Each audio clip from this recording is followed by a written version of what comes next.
ദൈവത്തിൻ്റെ അതിപരിശുദ്ധമായ നാമം വാഴ്ത്തപ്പെടുമാറാകട്ടെ. ഈ വാരത്തിലെ ദൈവവചന ധ്യാനത്തിലേക്ക് നിങ്ങൾക്കെല്ലാവർക്കും യേശുക്രിസ്തുവിൻ്റെ നാമത്തിൽ സ്വാഗതം. ദൈവം ശക്തനായി ഉപയോഗിച്ച ഒരു പ്രവാചകനായിരുന്നു ഏലിയാവ്. 1 രാജാക്കന്മാർ 18-ാം അധ്യായം നമ്മൾ വായിക്കുമ്പോൾ ഏലിയാവിൻ്റെ ശക്തമായ ശുശ്രൂഷ ഹൊരേബിൽ നമ്മൾ കാണുവാനായിട്ട് സാധിക്കുക. എന്നാൽ പിന്നീട് തൻ്റെ ജീവിതത്തിൽ തനിക്ക് നേരിടേണ്ടി വന്നതായ മാനസികമായ ആഘാതമാണ് 1 രാജാക്കന്മാർ 19-ാം അധ്യായത്തിൽ വിവരിച്ചിരിക്കുന്നത്. എങ്ങനെയാണ് ഏലിയാവിനെ ദൈവം അതിൽ നിന്നും പുറത്തോട്ട് കൊണ്ടുവന്നത് എന്ന് നമ്മൾ അല്പസമയം ചിന്തിക്കുവാനായിട്ട് പോവുകയാണ്. അതിൻ്റെ 3-ാം വാക്യത്തിൽ എഴുതിയിരിക്കുന്നവൻ ഭയപ്പെട്ടു. അപ്പോൾ ഇത്രയും ശക്തമായി നിന്ന് ദൈവത്തിനോട് പ്രാർത്ഥിച്ച് സ്വർഗത്തിൽ നിന്നും തീയിറക്കിയ ബാലിൻ്റെ പ്രവാചകന്മാരെ കൊന്ന ഒറ്റയ്ക്ക് നിന്ന് പോരാടിയതായ ഏലിയ പ്രവാചകൻ ഇവിടെ ഭയപ്പെടുകയാണ്. എന്തൊരു വ്യത്യാസം! അപ്പോൾ നോക്കണമേ, എങ്ങനെയാണ് ശത്രു ഒരു വ്യക്തിയെ ഡിസ്കറേജ്മെൻറ്റിലോട്ട് അല്ലെങ്കിൽ ഡിപ്രഷനിലോട്ട് കൊണ്ടുപോകുന്നത്. എന്നിട്ട് താൻ ഒരു മരുഭൂമിയിൽ ഒരു ദിവസത്തെ വഴി ചെന്ന് ഒരു ചൂരച്ചെടിയുടെ തണലിലിരുന്ന് എന്ത് ചെയ്യാൻ ആഗ്രഹിച്ചു? മരിപ്പാൻ ഇച്ഛിച്ചു. അപ്പോൾ ഭയം അവൻ്റെ ജീവിതത്തിൽ വന്നു. ഇവിടെ അവൻ മരിക്കാനായിട്ട് ഇച്ഛിക്കുകയാണ്. ജീവിതം മതി എന്നുള്ള രീതിയിലേക്ക് ഏലിയാവ് എത്തുകയാണ്. ഡിസ്കറേജ്മെൻറ്റിൻ്റെ ഏറ്റവും ആഴമേറിയ ഒരു വേദനാജനകമായ അനുഭവത്തിലേക്ക് ഏലിയാവ് കൂപ്പുകുത്തി വീഴുകയാണ്. എന്നിട്ട് ഏലിയാവ് പ്രാർത്ഥിക്കുകയാണ്, എൻ്റെ പ്രാണനെ എടുത്തുകൊള്ളണമേ, ഞാൻ എൻ്റെ പിതാക്കന്മാരെക്കാൾ നല്ലവനല്ലോ. അപ്പോൾ ഏലിയാവിൻ്റെ പരിഭവമാണ് നമ്മളിവിടെ കാണുന്നത്. ഏലിയാവ് പരിഭവം പറയാനായിട്ട് തുടങ്ങിയ. പക്ഷേ ഏലിയാവ് ഓരോ പ്രാവശ്യവും പരിഭവം പറയുമ്പോഴും ദൈവത്തിൻ്റെ മറുപടി വ്യത്യസ്തമായിരുന്നു. അതാണ് ഞാൻ നിങ്ങളുടെ ചിന്തയിലേക്ക് കൊണ്ടുവരാൻ ആഗ്രഹിക്കുന്നത്. ഏലിയാവ് എന്താണ് ആഗ്രഹിച്ചത്? ദൈവമേ, ഞാൻ ഒറ്റയ്ക്ക് ശേഷിച്ചിരിക്കുന്നു, ഞാൻ മറ്റുള്ളവരെക്കാൾ നല്ലവനല്ല എന്നൊക്കെ പറഞ്ഞ് ദൈവത്തിൽ നിന്നും ഒരു സിംപതി പ്രാപിക്കുവാനായിട്ട് ശ്രമിക്കുമ്പോൾ ദൈവം തികച്ചും വ്യത്യസ്തമായ രീതിയിലാണ് ഏലിയാവിനെ പരിപാലിക്കുന്നത്. 6-ാം വാക്യത്തിൽ അവൻ ഉണർന്നു നോക്കിയപ്പോൾ കനന്മേൽ ചുട്ട ഒരു അടയും ഒരു തുരുത്തി വെള്ളവും ഒരു ദൂതൻ അവന് വേണ്ടി കൊടുത്തു. എന്നിട്ട് ദൂതൻ പറയുന്ന കാര്യം നിങ്ങളൊന്ന് ചിന്തിച്ചേ. എഴുന്നേറ്റ് തിന്നുക, നിനക്ക് വിശ്രമം ആവശ്യമാണല്ലോ എന്നല്ല അവിടെ പറഞ്ഞത്. അങ്ങനെയല്ലേ പറയേണ്ടത്? നീ മാനസികമായി തളർന്നിരിക്കുകയാണ്, സാരമില്ല ഏലിയാവ്, ഇനി കുറച്ച് റെസ്റ്റ് എടുത്തുകൊള്ളൂ എന്ന് കേൾക്കുവാൻ കാത്തിരിക്കുന്ന ഏലിയാവ്, ദൈവം ഏലിയാവിനോട് പറയുകയാണ്, എഴുന്നേറ്റ് തിന്നുക, നിനക്ക് ദൂരയാത്ര ചെയ്യുവാനുണ്ട്. ഓ പ്രൈസ് ദി ലോർഡ്. എന്നെ കേൾക്കുന്ന പ്രിയമുള്ള ദൈവമക്കളെ, പലപ്പോഴും നിരാശ, വേദനാജനകമായ അനുഭവങ്ങൾ നമ്മുടെ ജീവിതത്തിൽ വരുമ്പോൾ ദൈവം ഒരുപക്ഷെ നമ്മളോട് ഡീൽ ചെയ്യുന്നത് വ്യത്യസ്തമായിരിക്കാം. കാരണം ദൈവത്തിന് നമ്മെക്കുറിച്ചുള്ള പർപ്പസിലേക്ക് നമ്മളെ കൊണ്ടുപോകുക എന്നുള്ളതാണ് ദൈവം നമ്മെക്കുറിച്ച് ആഗ്രഹിക്കുന്നത്. ഇവിടെ ഏലിയാവിനോട് പറയുകയാണ്, ഏലിയാവേ, സിമ്പതിക്ക് ഇവിടെ സമയമില്ല. You are much stronger. നീ ശക്തിയായിട്ടുള്ള അല്ലെങ്കിൽ വളരെ വളരെ ബലമുള്ള, വളരെ ധൈര്യശാലിയായ ഒരു പ്രവാചകനാണ്. നീ ഇങ്ങനെ ഉറങ്ങാനുള്ളവനല്ല, നീ ഇങ്ങനെ മടുക്കുവാനുള്ളവനല്ല എന്ന് പറഞ്ഞ് അവനെ ഒരു ദൂരയാത്രയ്ക്കായിട്ട് ഒരുക്കുകയാണ്. Price the Lord. അവിടെ എഴുതിയിരിക്കുന്ന ആ ആഹാരത്തിൻ്റെ ബലം കൊണ്ട് 40 പകലും 40 രാവും ദൂതൻ കൊടുത്ത ഒരു ആഹാരത്തിൻ്റെ അല്ലെങ്കിൽ 2 പ്രാവശ്യമായി കൊടുത്തു എന്നാണ് അവിടെ എഴുതിയിരിക്കുന്നത്.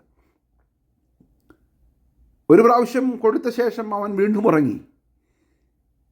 അപ്പോൾ ദൂതൻ പറയുകയാണ്, ഉറങ്ങുവാനല്ല ഞാൻ ഈ ഭക്ഷണം തന്നത്, നിന്നെ ശക്തീകരിച്ചത് ഉറങ്ങുവാനല്ല, നിന്നെ ശക്തീകരിച്ചത് റിട്ടയർ ചെയ്യുവാനല്ല, നിന്നെ ശക്തീകരിച്ചത് ദൂരയാത്ര ചെയ്യുവാനാണ്. Praise the lord. ആഹാരത്തിൻ്റെ ബലം കൊണ്ട് 40 പകലും 40 രാവും ദൈവത്തിൻ്റെ പർവ്വതമായ ഹോരേബോളം ചെന്നു. വീണ്ടും ഏലിയാവിൻ്റെ പരിഭവം, 2-ാം തലം. ഏലിയാവ്, ഇവിടെ നിനക്ക് എന്ത് കാര്യം എന്ന് ദൈവം ചോദിക്കുകയാണ്. അതിന് മറുപടിയായി ഏലിയാവ് പറയുന്നു, സൈന്യങ്ങളുടെ ദൈവമായ യഹോവയ്ക്ക് വേണ്ടി ഞാൻ ഒത്തിരി ചെയ്തു. ഇന്നത്തെ നമ്മുടെ ഭാഷയിൽ പറഞ്ഞ കർത്താവ് ഒത്തിരി നിനക്ക് വേണ്ടി പ്രവർത്തിച്ചു. എന്നാൽ ഇസ്രായേൽ മക്കളെ നോക്കിക്കുക, അവർ നിൻ്റെ നിയമത്തെ ഉപേക്ഷിച്ചു, നിൻ്റെ യാഗപീഠങ്ങൾ ഇടിച്ചു, നിൻ്റെ പ്രവാചകന്മാരെ വാൾ കൊണ്ട് കൊന്നുകളഞ്ഞു. ഇനി ഞാൻ മാത്രമേ ഉള്ളൂ, ഞാൻ ഈ ഒറ്റയ്ക്ക് നിൽക്കുവാൻ എനിക്ക് സാധ്യമല്ല. ഏലിയാവേ, നിനക്കെന്ത് പറ്റി? ബാലിൻ്റെ പ്രവാചകന്മാരുടെ മുമ്പിൽ നീ ഒറ്റയ്ക്കല്ലേ നിന്നത്? നിന്നോട് കൂടെ ആരുമില്ലാത്തപ്പോൾ നിന്റെ ഒരു പ്രാർത്ഥനയ്ക്ക് വേണ്ടി മറുപടി തന്ന ദൈവം ഇന്നും ജീവിക്കുന്നു. ഏലിയാവേ, പ്രൈസ് ദി ലോർഡ്. പക്ഷെ അതിന് മറുപടിയായിട്ട് ഏലിയാവ് പ്രതീക്ഷിച്ചത്, അത് ശരിയാണ് ഏലിയാവേ, നീ ഒരു കാര്യം ചെയ്തോ, ഇനി കുറച്ച് വിശ്രമിച്ചോളൂ എന്ന് പറയുന്നതിന് പകരം ദൈവം പറയുകയാണ്, നീ പർവ്വതത്തിലെ യഹോവയുടെ മുമ്പാകെ നിൽക്കാ.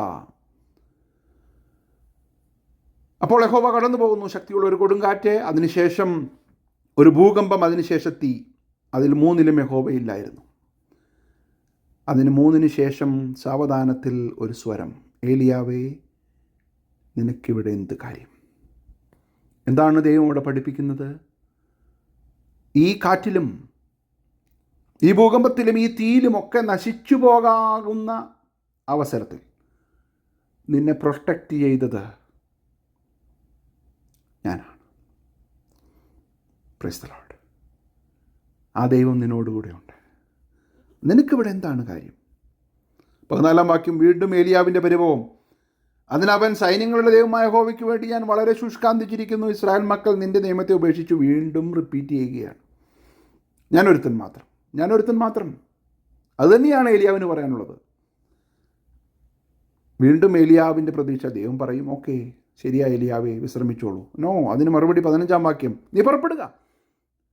അവിടെയും ആക്ഷനാണ്. ദൂതൻ അവനോട് പറഞ്ഞത്, പുറപ്പെടുക, നിനക്ക് ഓടുവാനുണ്ട്. ഇവിടെയും ദൈവം പറയുകയാണ്, നീ പുറപ്പെട്ട് ദമശ്കേക്കിൻ്റെ മരുഭൂമി വഴിയായി മടങ്ങിപ്പോകാം. അസായേലിനെ അരാമിൻ്റെ രാജാവായിട്ട് അഭിഷേകം ചെയ്യുക. നിംഷിയുടെ മകനായ യേഹൂവിനെ ഇസ്രായേൽ രാജാവായിട്ട് അഭിഷേകം ചെയ്യുക. പിന്നീട് നിനക്കൊരു അഭിഷേകം കൂടിയുണ്ട്, എലീശയെ നിനക്ക് അഭിഷേകം ചെയ്യണം. ഇതൊക്കെ ചെയ്യണം. എന്നിട്ട് ദൈവം വളരെ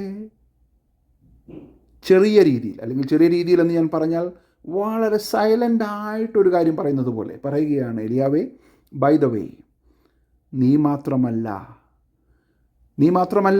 7000 പേര് ഇസ്രായേലിൽ ശേഷിച്ചിട്ടുണ്ട്, ബാലിനെ മുട്ടുമടക്കാത്തവർ. Praise the lord. അവരെയൊക്കെ ഞാൻ സൂക്ഷിച്ചിട്ടുണ്ട്. നീ ഒറ്റയ്ക്കാണെന്ന് നീ വിചാരിക്കരുത്. 7000 പേരെ ഇസ്രായേലിൽ ശേഷിച്ചിരിക്കുന്നുണ്ട്. ഞാൻ ചിന്തിക്കുകയാണ്, ഏലിയാവ് അത് കേട്ട് ഞെട്ടിപ്പോയി കാണാം. ഏലിയാവ് ഇതുവരെ ദൈവത്തോട് പറഞ്ഞുകൊണ്ടിരുന്നത്, ഞാൻ ഒറ്റയ്ക്കാണ്.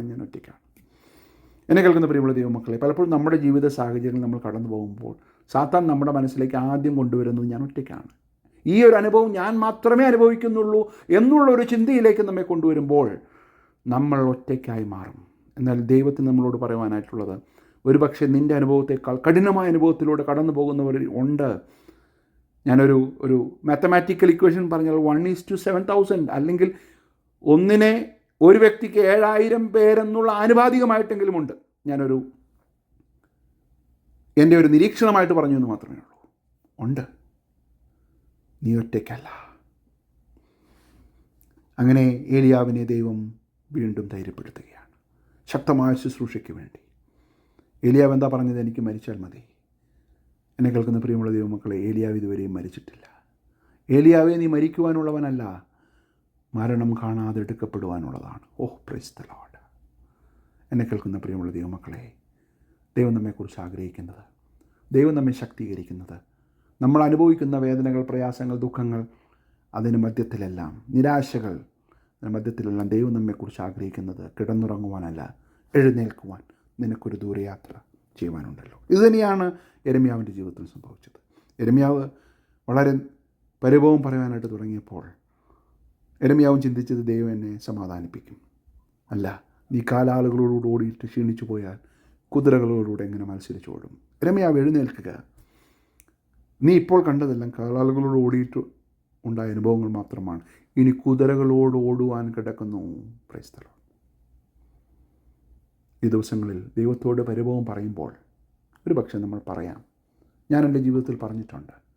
പക്ഷെ അതിൻ്റെ മധ്യത്തിലെല്ലാം ദൈവം തൻ്റെ ദൂതന്മാരെ ഇറക്കി ദൈവം ശക്തീകരിക്കുന്ന ദൈവമാണ്. എന്തിനു വേണ്ടി?